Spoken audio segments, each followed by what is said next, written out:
Let's dive into a story the Pentagon really doesn't want to talk about. A story about a $2 trillion failure.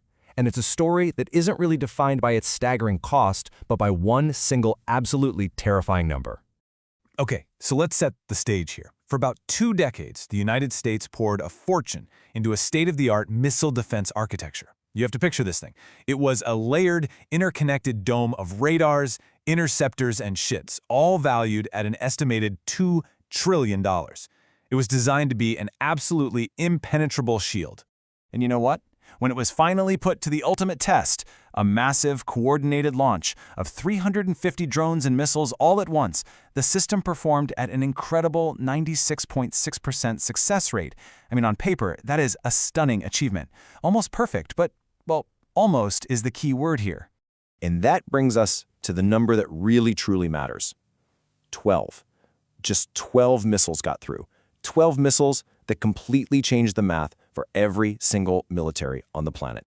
So the big question, the one every analyst is still wrestling with, is how? How did a dozen missiles break a $2 trillion shield that was supposed to be foolproof?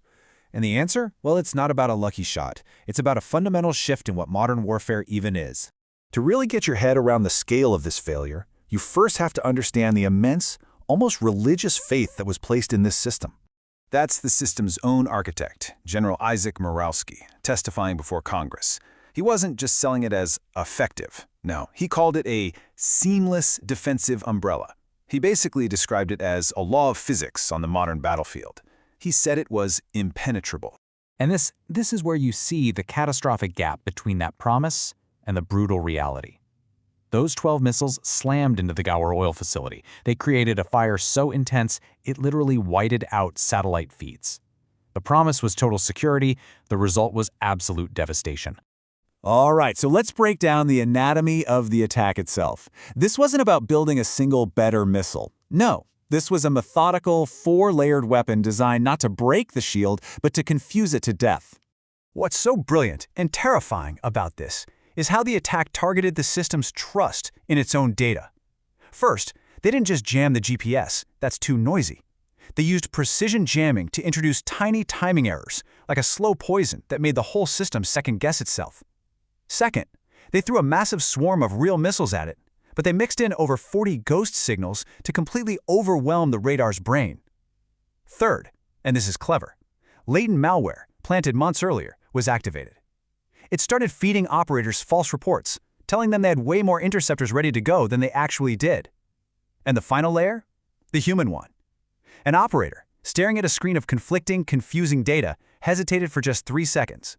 In that one moment of doubt, 4 missiles sailed right on by, totally untouched. So the Gower attack, as horrific as it was just the proof of concept. The follow-up strikes revealed the truly staggering financial and strategic cost of this new vulnerability.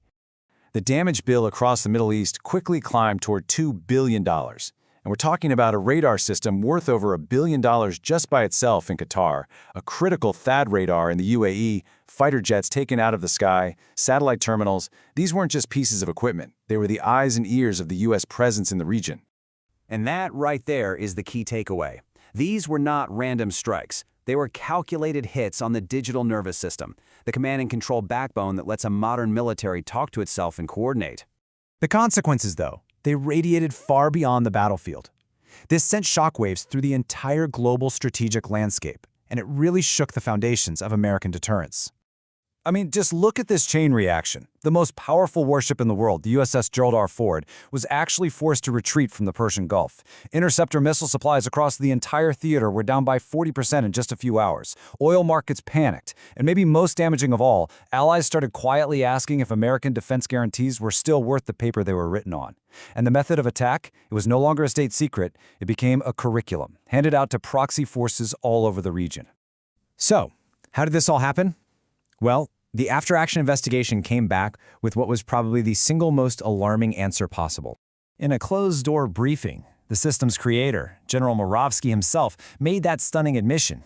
Every component did its job. The interceptors flew right, the radars tracked perfectly, the system itself wasn't broken. The problem was, its design never ever anticipated an enemy who wouldn't try to overpower the shield, but would simply confuse it. And this brings us to a really critical distinction. The shield isn't broken, a word that implies you can fix it. No, it's obsolete. The very nature of the threat has evolved beyond what the system was ever built to handle. And here's the thing, you can't just patch obsolescence. This quote from one of the after-action reports, it just gets right to the heart of the human cost. For decades, we've trained operators to trust their instruments implicitly. But what happens when the instruments start to lie to you? You're forced to make impossible choices, with national security hanging on just a few seconds of hesitation. And so this leaves us with a profound and deeply unsettling question. The next generation of this kind of defense tech is years, maybe even a decade away. In that gap, between today and whenever that future arrives, what happens when the very data meant to protect us becomes the battlefield itself? The audit of our defenses is still ongoing. Angora was just the first result they published,